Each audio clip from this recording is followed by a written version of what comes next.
어제 밤에도 편안하게 주무셨나요? 그런데 말입니다. 오늘 밤 잠들기 전 만약 이 세 가지 신호를 놓친다면 내일 아침 영원히 눈을 뜨지 못할 수도 있습니다. 지금 이 순간에도 우리나라에서 하루 평균 87명이 뇌졸중으로 54명이 심장마비로 잠든 채 세상을 떠나고 있습니다. 더 충격적인 것은 이들 중 대부분이 전날 밤 이미 위험 신호를 느꼈다는 사실입니다. 여러분, 안녕하세요. 오늘은 정말 중요한 이야기를 들려드리려고 합니다. 제가 이 이야기를 시작하게 된 건 얼마 전 저희 동네에서 일어난 안타까운 일 때문입니다. 평소 건강하셨던 73세 김할아버지께서 어느 날 아침 일어나지 못하셨습니다. 가족들은 어제까지만 해도 멀쩡하셨는데 라며 울부짖었죠. 하지만 나중에 알고 보니 며칠 전부터 이미 위험 신호가 있었다고 합니다. 잠들기 전 가슴이 답답하다고 하셨고 왼쪽 팔이 좀 저리다고 하셨는데 가족들은 피곤해서 그런가 보다라고만 생각했답니다. 독일의 철학자 쇼펜하우어는 이렇게 말했습니다. 건강은 모든 것은 아니지만 건강이 없으면 모든 것이 아무것도 아니다. 맞습니다. 우리가 아무리 많은 것을 가지고 있어도 내일 아침을 맞이할 수 없다면 그 모든 것이 무슨 의미가 있겠습니까? 저는 오늘 여러분께 생명을 구할 수 있는 골든타임을 놓치지 않는 방법을 알려드리려고 합니다. 자, 그럼 첫 번째 위험 신호부터 말씀드리겠습니다. 바로 갑작스러운 두통입니다. 평소와 다른 두통, 특히 벼락을 맞은 것처럼 갑자기 찾아오는 극심한 두통은 절대 가볍게 넘겨서는 안 됩니다. 이것은 뇌출혈의 전조 증상일 가능성이 매우 높습니다. 여러분, 두통에도 종류가 있다는 것 아시나요? 우리가 평소에 겪는 긴장성 두통은 머리 전체가 조이는 듯한 느낌이 들고 편두통은 한쪽 머리가 욱신거리죠. 하지만 뇌혈관 문제로 인한 두통은 전혀 다릅니다. 마치 머리를 망치로 맞은 것 같은 충격적인 통증이 갑자기 시작되고 목이 뻣뻣해지면서 고개를 숙이기 힘들어집니다. 또한 빛을 보면 눈이 아프고 소리에 민감해지며 구토를 동반하기도 합니다. 제가 아는 68세방 여사님의 경우를 들려드리겠습니다. 평소 두통이 없던 분이셨는데 어느 날 저녁 7시쯤 TV를 보다가 갑자기 머리가 깨질 것 같다고 하셨답니다. 가족들은 진통제 먹고 자면 낫겠지라고 생각했죠. 하지만 박 여사님은 뭔가 이상하다는 직감에 119를 불렀고 병원에서 CT 검사 결과 뇌동맥류 파열 직전이었다는 진단을 받았습니다. 의사는 1시간만 늦었어도 생명이 위험했을 것이라고 했답니다. 만약 그날 밤 그냥 잠들었다면 어떻게 됐을까요? 생각만 해도 아찔합니다. 사실 저희 어머니도 비슷한 경험이 있으십니다. 75세 되시던 해봄날 저녁 갑자기 머리가 아프다고 하시더라고요. 평소 머리 아픈 일이 거의 없으신 분이라 저도 걱정이 됐습니다. 어머니는 금방 나아질 거야 라고 하셨지만 제가 고집을 부려 응급실에 모시고 갔죠. 검사 결과 고혈압으로 인한 미세 뇌출혈이 시작되고 있었습니다. 즉시 치료를 받아 큰 화를 면했지만 의사 선생님은 자칫 잘못했으면 대형 뇌출혈로 이어질 뻔했다고 하셨습니다. 여러분, 우리 나이가 되면 아프면 참는 게 미덕이라고 배웠잖아요. 6.25 전쟁도 겪고 IMF도 견뎌낸 우리 세대는 웬만한 아픔은 참고 견디는 게 당연하다고 생각합니다. 하지만 이제는 달라져야 합니다. 특히 머리가 아플 때 그것도 평소와 다른 양상의 두통이라면 절대 참지 마세요. 목덜미가 뻣뻣해지면서 두통이 오거나 시야가 흐려지면서 머리가 아프거나 구토감과 함께 두통이 찾아온다면 즉시 응급실로 가셔야 합니다. 여기서 잠깐 여러분께 꼭 기억하셔야 할 것이 있습니다. 뇌출혈이 일어나기 전 우리 몸은 며칠 전부터 신호를 보낸다는 사실입니다. 예를 들어 갑자기 어지러움이 심해지거나 한쪽 눈이 잘 안 보이거나 말이 어눌해지는 증상이 잠깐 나타났다가 사라지는 일이 반복될 수 있습니다. 이것을 일과성 허혈 발작이라고 하는데 큰 뇌졸중이 오기 전에 경고등입니다. 이런 증상을 경험하신 분들의 30%가 한 달 이내에 실제로 뇌졸중을 겪는다는 통계가 있습니다. 두 번째 위험 신호는 가슴 답답함과 호흡 곤란입니다. 잠들기 전 가슴이 답답하거나 숨이 잘 쉬어지지 않는다면 이것은 심장이 보내는 마지막 경고일 수 있습니다. 많은 분들이 나이 들면 다 그런 거지라고 생각하시는데 절대 그렇지 않습니다. 심장은 우리가 잠든 사이에도 쉬지 않고 일하는 유일한 장기입니다. 그런데 이 심장이 밤에 이상 신호를 보낸다면 그것은 정말 심각한 상황입니다. 심장 전문의들은 말합니다. 심장마비의 70%는 전조 증상이 있다고요. 특히 밤에 누웠을 때 숨이 차거나 베개를 높이 베야만 편안한 분들은 심부전의 위험이 있습니다. 제 친구 어머니께서도 평소 가슴이 좀 답답하네 하시다가 어느 날 새벽 3시에 급성 심근경색으로 쓰러지셨습니다. 다행히 옆에 계시던 아버지가 빨리 발견해서 생명은 건지셨지만 지금도 그때 미리 병원에 갔더라면 스텐트 시술 정도로 끝났을 텐데 하고 후회하신답니다. 결국 개용 수술까지 받으셔야 했거든요. 여러분, 심장이 보내는 신호는 생각보다 다양합니다. 가슴 중앙이 쥐어짜는 듯한 통증, 가슴에 무거운 돌을 얹어놓은 것 같은 압박감, 왼쪽 어깨나 팔로 퍼지는 통증, 심지어 턱이나 등 상복부까지 아플 수 있습니다. 특히 여성분들의 경우에는 전형적인 가슴 통증보다는 숨이 차거나 구역질이 나거나 극심한 피로감을 느끼는 경우가 많다고 합니다. 저희 동네에 사시는 71세 정할머니의 이야기를 들려드릴게요. 한 달 전부터 계단을 오를 때 숨이 차고 밤에 자다가 가슴이 답답해서 깨는 일이 잦았답니다. 처음에는 나이가 들어서 그런가 보다 했는데 며느리가 어머니 이상하신 것 같은데 병원 가보세요라고 권했답니다. 검사 결과 관상동맥 3개 중 2개가 90% 이상 막혀 있었고 즉시 스텐트 시술을 받으셨습니다. 의사는 일주일만 늦었어도 심장마비로 쓰러졌을 것이라고 했답니다. 공자님은 군자는 위태로운 곳에 서지 않는다고 하셨죠. 우리 몸이 보내는 신호를 무시하는 것이야말로 가장 위태로운 일입니다. 특히 심장질환은 침묵의 살인자라고 불릴 만큼 조용히 진행되다가 갑자기 생명을 앗아갑니다. 여기서 중요한 것은 심장 문제는 꼭 가슴에만 증상이 나타나는 게 아니라는 점입니다.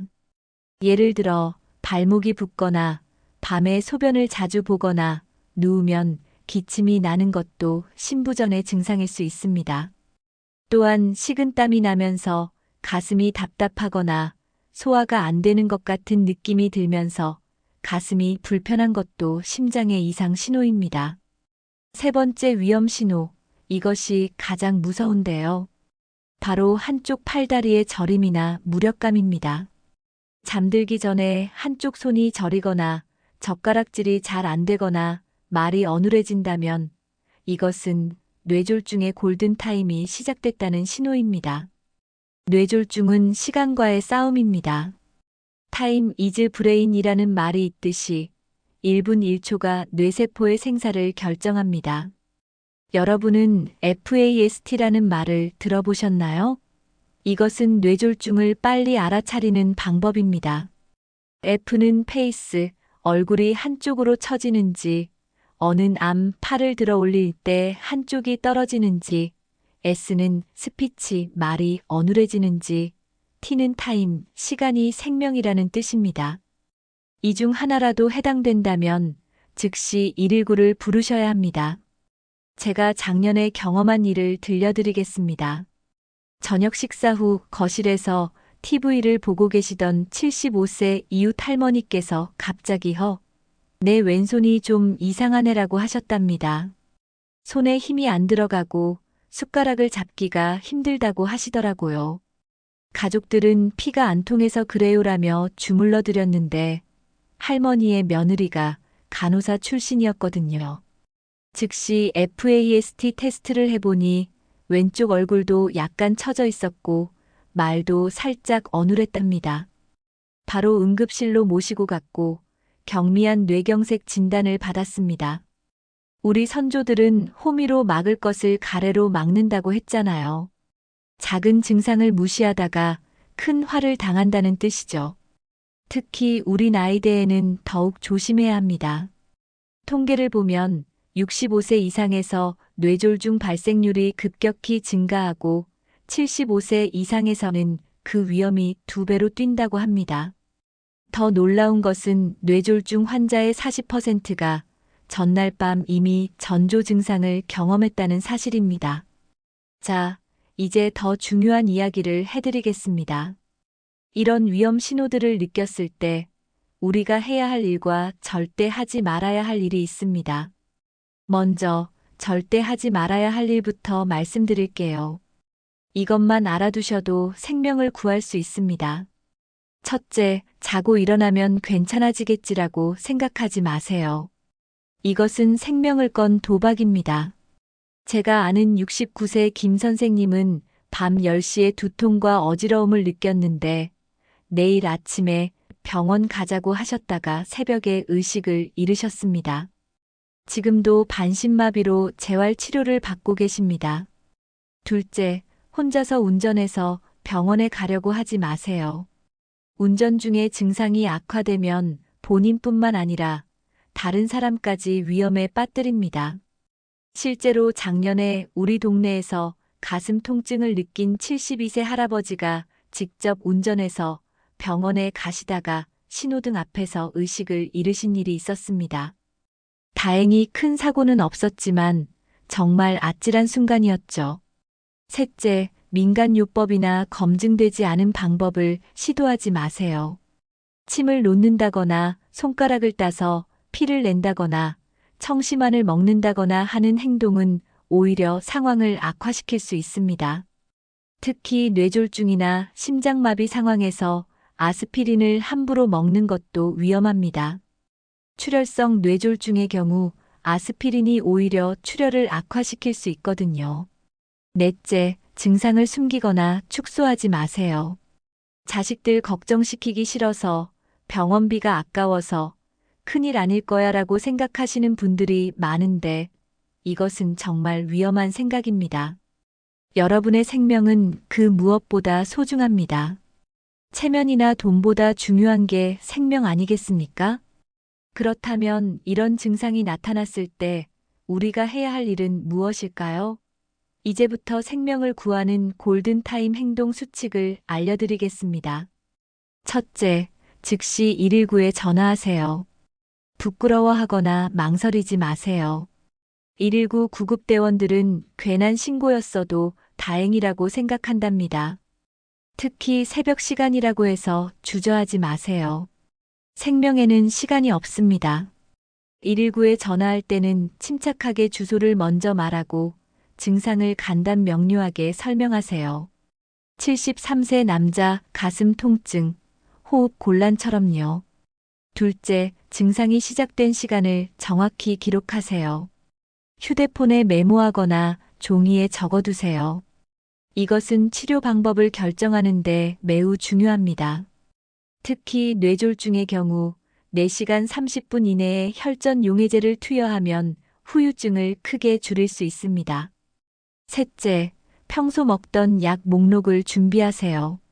혈압약, 당뇨약, 혈전 예방약 등 모든 약을 봉투에 담아두세요. 응급실에서 빠른 처치를 받는데 도움이 됩니다. 저는 항상 냉장고에 제가 먹는 약 목록을 붙여놓고 휴대폰에도 사진을 찍어 두었답니다. 넷째, 편안한 자세를 유지하세요. 뇌졸중 의심 시에는 고개를 약간 높여 눕고 심장 문제가 의심되면 상체를 45도 정도 세워서 앉으세요. 꽉 조이는 옷은 풀어주고 창문을 열어 신선한 공기가 들어오게 하세요.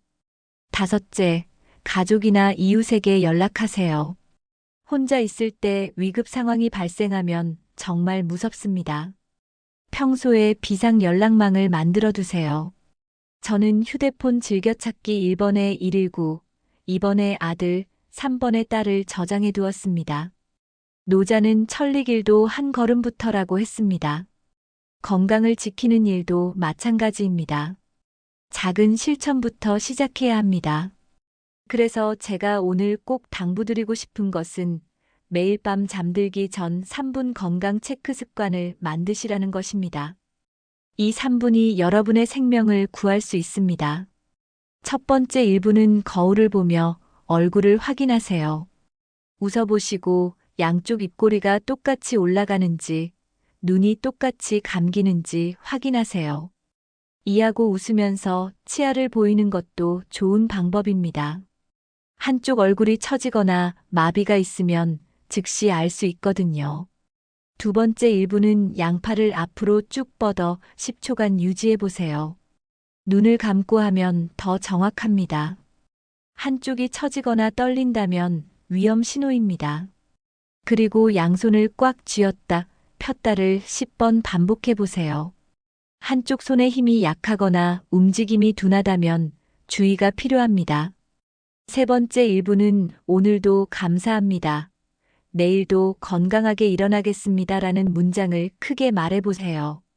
발음이 어눌하거나 혀가 꼬이는지 확인하는 것입니다. 그리고 심호흡을 3번 하면서 가슴이 답답하거나 숨이 차는지도 체크하세요. 이렇게 매일 3분만 투자하면 여러분은 위험 신호를 조기에 발견할 수 있습니다. 실제로 이 방법을 실천한 76세 박 할아버지는 어느 날 저녁 체크 중에 왼쪽 팔이 평소보다 힘이 없다는 것을 발견하고 바로 병원에 가셨는데 초기 뇌경색이었답니다. 빠른 치료로 후유증 없이 회복하셨죠. 이제 평소에 실천해야 할 예방법을 말씀드리겠습니다. 사실 이런 위험한 상황을 만들지 않는 것이 가장 중요하잖아요. 먼저 혈압 관리입니다. 고혈압은 침묵의 살인자입니다. 증상이 없다고 해서 약을 끊으시면 안 됩니다. 매일 아침 같은 시간에 혈압을 재고 기록하세요. 수축기 혈압 140, 이완기 혈압 90을 넘으면 위험합니다. 특히 겨울철 새벽에는 혈압이 급상승하니 조심하세요. 화장실에 가실 때도 따뜻한 옷을 걸치고 가세요. 둘째, 혈당 관리입니다. 당뇨병이 있으신 분들은 혈당이 높으면 혈관이 손상됩니다. 식후 2시간 혈당이 200을 넘지 않도록 관리하세요. 단 음식을 줄이고 현미밥이나 잡곡밥을 드세요. 과일도 한 번에 많이 드시지 말고 조금씩 나눠 드세요. 셋째, 콜레스테롤 관리입니다. 나쁜 콜레스테롤인 LDL은 혈관을 막습니다. 삼겹살, 곱창 같은 기름진 음식을 줄이고 등푸른 생선을 일주일에 2번은 드세요. 견과류도 하루 한 줌씩 드시면 좋습니다. 넷째, 금연과 절주입니다. 담배는 혈관을 수축시키고 과음은 뇌출혈 위험을 높입니다. 특히 잠들기 전 음주는 절대 피하세요. 술을 마시고 자면 수면 중 호흡이 불규칙해지고 혈압이 올라갑니다. 다섯째, 규칙적인 운동입니다. 하루 30분씩 걷기만 해도 뇌졸중 위험이 30% 줄어듭니다. 아침보다는 오후에 운동하시고 준비 운동을 충분히 하세요. 갑작스러운 운동은 오히려 위험합니다. 정약용 선생은 수신제같이 국평천하라고 하셨죠. 자기 몸을 먼저 다스려야 한다는 뜻입니다. 우리 몸의 신호를 잘 듣고 적절히 대응하는 것이 바로 수신의 시작입니다. 여러분, 마지막으로 꼭 기억하셔야 할 것이 있습니다. 우리는 혼자가 아닙니다. 가족이 있고 이웃이 있습니다. 서로의 건강을 챙겨주세요. 배우자의 얼굴을 유심히 보시고 이상한 점이 있으면 말해주세요. 이웃 어르신이 평소와 다른 모습을 보이면 관심을 가져주세요. 저는 우리 아파트에서 건강지킴이 모임을 만들었습니다. 매주 수요일 아침 7시에 모여서 함께 체조하고 혈압도 재고 건강 정보도 나눕니다. 한 달 전에는 모임에서 한 할머니의 얼굴이 약간 처진 것을 발견하고 바로 병원에 모셔가서 큰일을 막았답니다. 오늘 제가 드린 말씀 꼭 기억하세요. 잠들기 전 3가지 위험 신호 갑작스러운 두통, 가슴 답답함과 호흡곤란, 한쪽 팔다리 저림이나 무력감. 이 신호들을 절대 무시하지 마세요. 그리고 매일 밤 3분 건강 체크를 실천하세요. 여러분의 내일은 오늘 밤 어떻게 보내느냐에 달려 있습니다. 건강한 내일을 위해 오늘 밤부터 실천하세요. 여러분 모두 건강하게 100세까지 사시길 진심으로 기원합니다. 오늘도 끝까지 들어주셔서 감사합니다.